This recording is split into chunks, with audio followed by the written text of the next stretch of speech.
Okay everybody, welcome back to the part 2 of our engine teardown here to see what exactly happened to our N52 engine burning at 1 liter per 300 kilometers. If you haven't seen that video, I suggest that you go and take a look. But for today, we're going to be taking a look at the cylinder head. So we're going to measure the piston ring gap against the cylinder walls, and we're also going to measure the bore of the pistons to see if they're out of round or tapered at all, because that could be contributing to our oil consumption issues. So right off the bat, I don't want to tear into this cylinder head. I don't have my tools here with me, but I am taking a really good look at what's going on here, because as you can see, cylinder 3, if you watched in the last video, it just looks horrible on the spark plug. It was fouling spark plugs every 5,000 kilometers compared to these other guys. But the tops of the pistons and the pistons themselves were really clean. So I don't remember what I did there to get them clean. Maybe some of our snake oil products that we used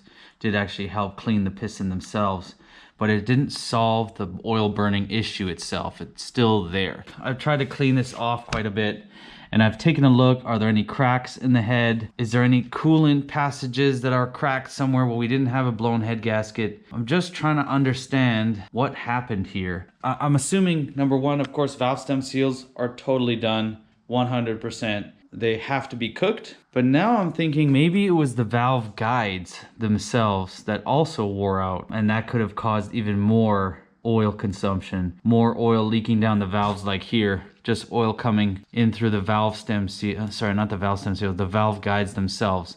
So if the valve guides are worn out, you will get a rattle, and of course these are under pressure right now. I can't take this apart. It would take me a long time to take this apart. If anyone knows a shop that rebuilds cylinder heads or rebuilds engines, or a machine shop somewhere near Frankfurt who would be willing to help me to just tear into this and look at it and actually see if there are any cracks, let me know down in the comments below. I'm interested. So let's just move on. We can assume here that the valve stem seals are totally gone, and that maybe the valve guides are worn out as well. Okay, so now we're looking at the top of the pistons on the block. Everything on the head looks good. So let's move to the block before I take these pistons out. But pistons 1 and 2 are totally burnt up. It's actually pretty crazy how badly they're burnt up, because the spark plugs don't look that bad. It was cylinder 3 that was the one that was burning oil so badly it was clogging up the spark plugs. So why would cylinder 3 and 4 be clean and cylinder 1 and 2 are like horrible, horrible, horrible? It's actually a little scary. Like, it's just ash in there. It looks like the bottom of a fire pit. It's really, really bad. Let me take this head gasket off. So this looks to be the same quality of head gasket that we put on our other engine. It's probably a Victor Rhines. Yeah, the markings are the same. It looks to be the same material. Yeah, multi-layered gasket. I don't see any issues. I looked over this before. It wasn't leaking or anything. Something to do with the coolant, I guess. But we'll set this aside. Block looks good at first glance. I mean, to me, everything looks good. See some coolant down in there still. We'll dump that out in a second. You can see piston 5 and 6 as well, starting to do the same thing. It looks like it's just stuff that's accumulated on top of the piston for a long time. It's finally coming off. But I want to know your guys' opinion. Why piston 3 was burning the most, hands down. It was fouling spark plugs. It was doing all kinds of stuff. But why would 3 and 4 be super clean like that and 1 and 2 be so bad? That's a good question. So I'm gonna try and rotate this engine over a little bit, but first I wanted to show you guys what I found, which I think you're gonna find very interesting, because I had a knock when we were driving. Engine's fully warmed up, just got off the highway, go to idle at a light, and there would be a small rattling noise. Now what I thought it was a rattling noise in the head, because between like 2,000 2,500 RPM it would rattle and then it would go away. And at highway speed, of course, you don't notice it. I couldn't tell if it was there. I went here and I was checking the pistons here and here on piston number 6. But on piston number 6, I want to check these other pistons because I can see there may be some issues, but check this out.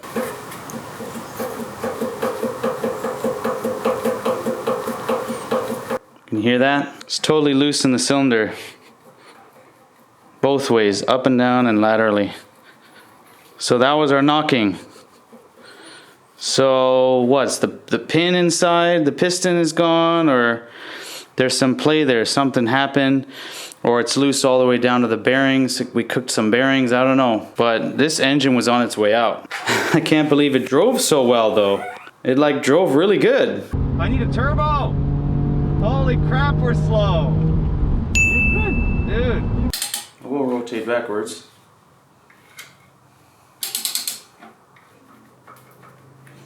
Yeah, piston. Whoa. Piston 2's knocking. Oh, now it's much tighter. All the way. No, that's even more loose. Let's see if I can show you. I don't remember if the pistons moved this much, do they? Yeah.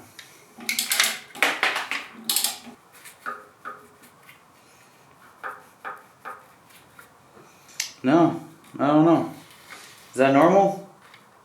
I don't think the pistons are supposed to move that much. I think there's like 0.10, 0.15 play or something. I don't remember. Okay, let's dump this out.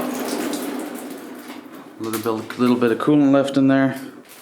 Okay, and let's take apart this this oil pan here.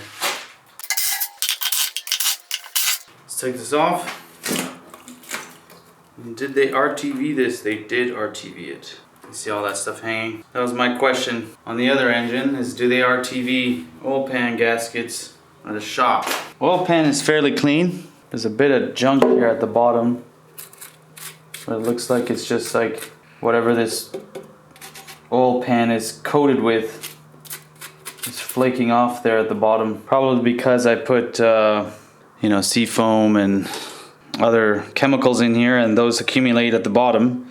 They probably ate away at this stuff, so that's not good. So let's check the oil pickup and see if that's clean. Yeah, oil pickup looks good, so that's lucky. So let's quickly disassemble this. We'll take a look at these rods. No.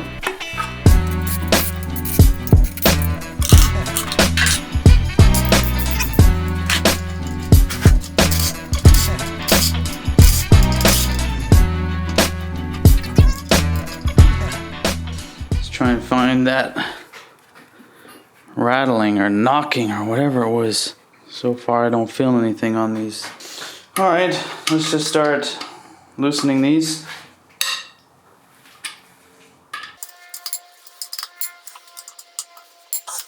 Let's take out piston 6. Again, when I was trying this out, I did not notice anything out of the ordinary. Piston 6 seems to be, well, at least the bearings seem to be good. There's no loose bearings. Oh, piston's falling out. Oh, bearings look mint. Crankshaft looks great. Wow. See, the crankshaft is nice and shiny. And the bearings also look excellent, excellent, excellent, excellent. So the bottom end on this thing maybe was perfectly fine, but it's the top of the pistons that started to wear out. Let's take this piston out. Whoa, lots of oil. I mean, there's so much play on this piston 6 this way. I don't think it's supposed to move that much. Piston rings are not seized. Interesting.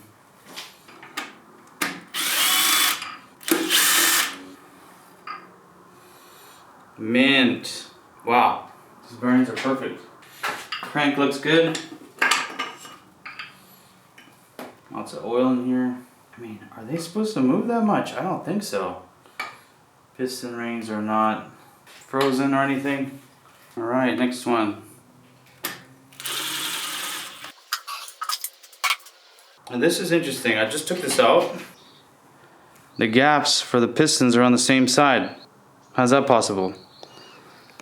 I want to check to see if that's the case for these other ones.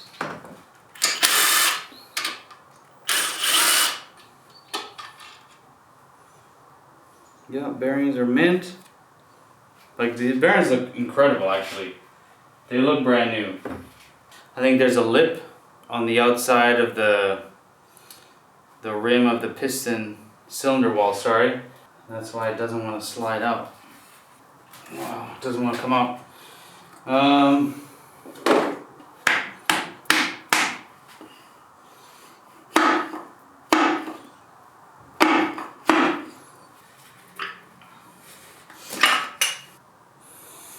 Okay. I guess that's normal play. And these piston rings were clocked properly, but man, they're gunked up. They still spin freely though. This is one way you'll be able to see if the holes are blocked, and they're not. You can see right in the center of my screen there's a little hole with the light there. Show you again. See that? So the holes aren't clogged. Yeah. Holes aren't clogged. So why was this thing burning so bad? I just honestly believe it's the piston rings. Just then. So I just want to jump back. I've done all my measurements now. This is, what piston is this? Piston number 1. I wanted to show you guys what it looks like, what the oil rings look like. They're not binding at all. This is me putting a little bit of pressure on them. I mean, just gently turning them with 2 fingers. They are free to move. So I just think these piston designs just don't work at all. That's why we're having issues. This is piston number 2. Piston design is just faulty. Yeah. I would have assumed they're like stuck or something, but no. Here's piston number 3, which is where our big culprit, and as you can see, the piston's pretty clean. I mean, I remember I soaked the pistons a bunch of times, with a bunch of different products, but you know, this one is binding a bit more than the others. That's interesting. Yeah, a little bit more than the others. Okay. And now back to your regularly scheduled program. Okay, at first glance, crankshaft, mint. Looks really good. All the surfaces are nice and shiny. We have no issues there. I'm not going to take off this crank, what do you call this? Tray that holds the crankshaft to the block. I'm not going to do that. I don't think I can. I don't have the tools. But now I'm interested in turning this thing over, get the oil out of it, and let's measure the piston rings. First I want to measure the bore, but I don't know if I can do that. My little bit of oil still in that. I want to measure the piston. Well, first I want to try and measure the bores. I'm going to try to do that. I didn't do that so well last time. And then I'm going to measure the piston rings inside the bores and see how much more worn out they were, if that makes sense. Okay, the next step of this is we're going to use our bore gauge to measure the bores and see if they're the roundness of the bores. So we measure at the top. Let's say if this is X and this is Y, we're going to measure here at the top, and then here at the top here, and then at the bottom like this, and then at the bottom on the Y as well. And it's going to measure the out of roundness of the bore, and well, that will tell us if it's within spec or not, and if this needs to be machined out to oversized pistons to be reused. So far, looking at the condition of the cylinders, I don't see any scoring or anything like that. It all looks good. There wasn't any like scratches or anything like that, which is awesome. But now we have to check to see the taper, the conicity, all that stuff of the bores to see if they're good to go. So I've set up my bore gauge here. You use a micrometer there, and this one needed a piece and like a little spacer in here to reach 82.007 millimeters, because that's what the bore size should be. So we set up the micrometer, so 0.06. So let's just say 6, and that's 5. Okay, I'm gonna write this down. Okay, I'll put the numbers up on the screen, but the first measurement I realized was way out of round, so I had to recalibrate my bore gauge again. I just set it up again. I realized I was at like 82.57 instead of 82.07 or 007.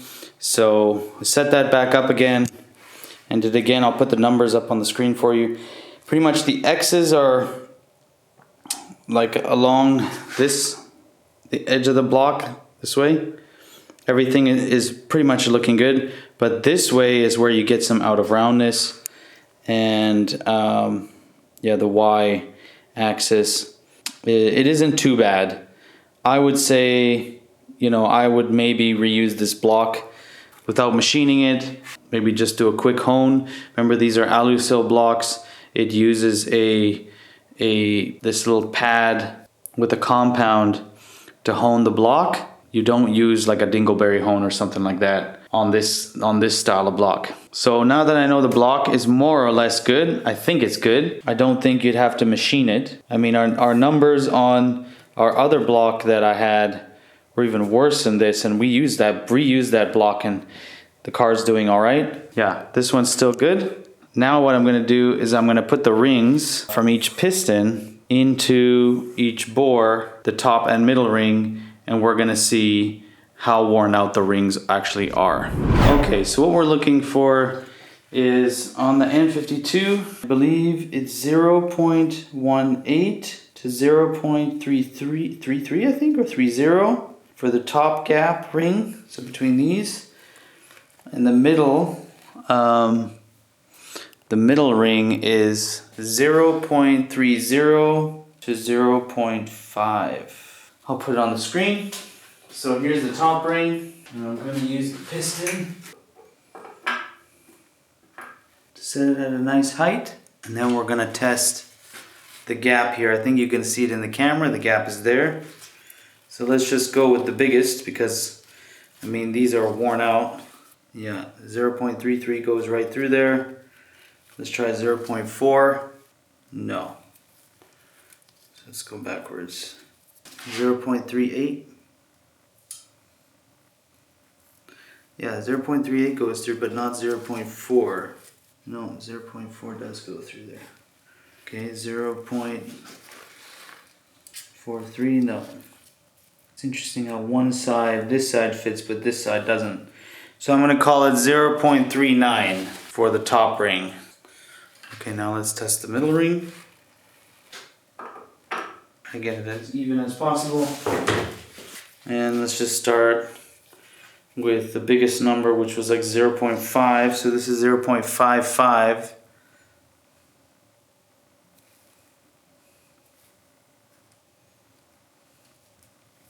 And it just fits. Let's go smaller, 0.53. Okay, between 5.3 and 5.5. Well, 5.5 fits, but the next one up is 5.8, so yeah. So let's just say 0.56. Alright, that's cylinder 6 done. I'm going to try and do all of these right now.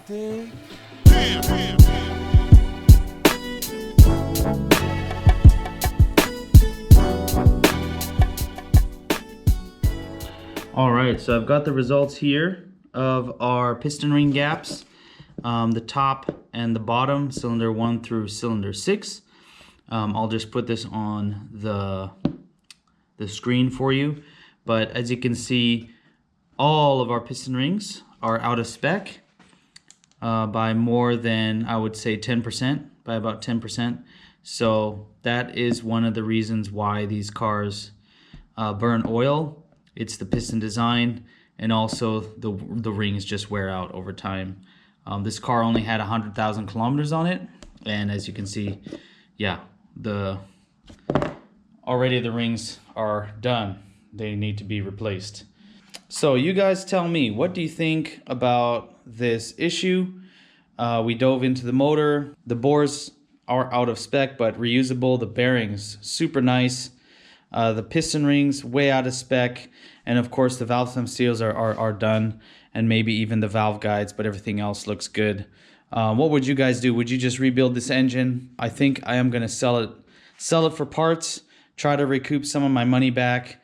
I do want to move on to other things, especially for more videos like these. I just want to give a shout out to the dude that donated to the channel using the thank you button. I didn't even know that was a thing. Your $3 is going towards more N52 stuff. So thank you guys. If you want to support the channel, you don't need to donate. You can just hit the thumbs up and subscribe. I got a ton of other videos coming that I'm really looking forward to. I appreciate all the support. We just hit 4,000 subscribers. Yeah, I can't believe we've got this far, and we have so much more to do. So hope you guys are enjoying the videos as much as I am. See you guys in the next one.